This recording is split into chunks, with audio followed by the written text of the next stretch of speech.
Uncovering the truth behind the death of George Floyd. Police body cam footage shows the entire arrest of Floyd from first contact to his ultimate demise. Minneapolis police officers spend several minutes attempting to place him under arrest. As the video shows, he struggled and resisted from the very beginning. I see your hands. Damn, man. Stay in the car. Let me see your other hand. I'm sorry. Let me see your other hand. Please, Both hands. do nothing. Put your hands up right now. Step out and face away. Step out and face away. Okay, if please don't shoot me. Please, man. I'm not going to shoot you. Step out and face No. away. Get out of the car. I didn't know this, officer. I didn't know this. Listen up. Stop. I don't do anything. That's anything y'all tell me to do, man. I'm not a resistor, man. I'm not. Take a seat. I'm going in, Mr. Officer. I'm going in. No, you're not. I gotta go in. Take a seat. Grab a seat, man. Mind, I don't believe me, Mr. Officer. Take a seat. I'm not that kind of guy. I'm not that kind of guy, man. Take a seat. Y'all, I'm gonna die here. Take a seat. I'm gonna die, man. You're not working with me. God, I'm claustrophobic, man. Get in the car. Over here. I'm going to pull you in. Get in the car. In the front. Please. No, you're not getting in the front. I'm claustrophobic, Mr. Officer. Get in the car. Okay, man, okay. I'm not a bad guy, man. Get in the car. I'm not a bad guy. Man. Please, take a seat. An autopsy shows George Floyd had marijuana, amphetamine, and the powerful synthetic opioid fentanyl in his system at the time of his death. That may explain, at least in part, his erratic behavior. But now that the video is public, does it change the way his case should be handled? Joining me now from Los Angeles, civil rights attorney and the host of the Leo Terrell podcast, Leo Terrell. Leo, thank you for joining me. Thank you. My pleasure, Stephanie. Glad to be here. The video that we just watched was released by the Daily Mail, never before seen. And again, hard to watch. It's just such a tragedy all around. But what we're seeing in there was him resisting arrest. Does this change anything? You know, Stephanie, I think it helps the officers, the other officers, not the officer who knelt on George Floyd, because they were following procedures. As a lawyer, they were following protocol. They had a suspect and they were trying to place him in the car. He resisted arrest. That's a fact. There was no excessive use of force while they tried to put him in the car. He resisted. And I think it goes to help the other three officers who's accused of conspiring with George Chauvin. Why do you think this video was withheld? And why did it have to be leaked? You know, for some reason, I think it was held at the detriment of the officers, the other officers who are being charged. Let me be very clear. I think the Attorney General overcharged this case.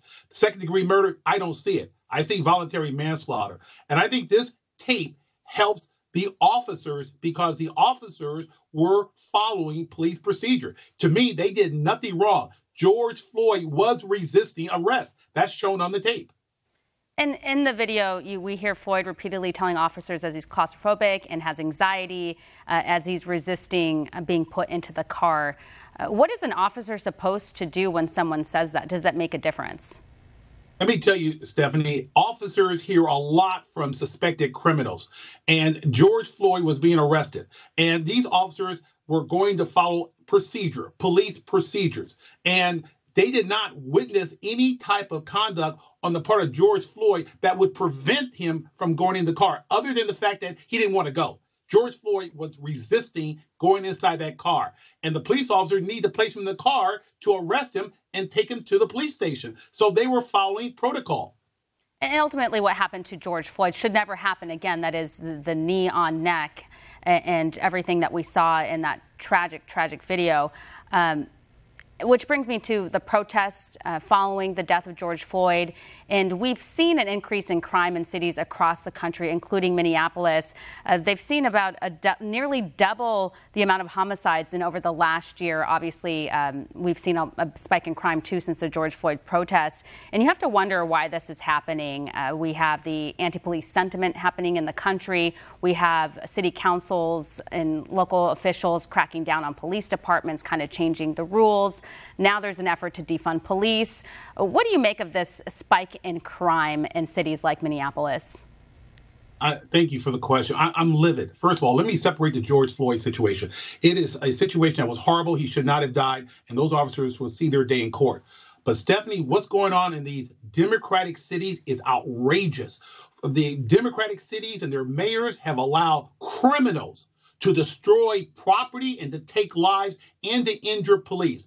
Black Lives Matter to me is a farce, and in conjunction with the extremist groups, they have hijacked the Democratic Party. The result, you see a lot of crime going on in these Democratic cities, and they're saying nothing, absolutely nothing. Defunding the police is ludicrous. I have family members in law enforcement. They protect us 24/7. And what they're using as a George Floyd situation as an excuse, I don't buy it, and the majority of America does not buy it.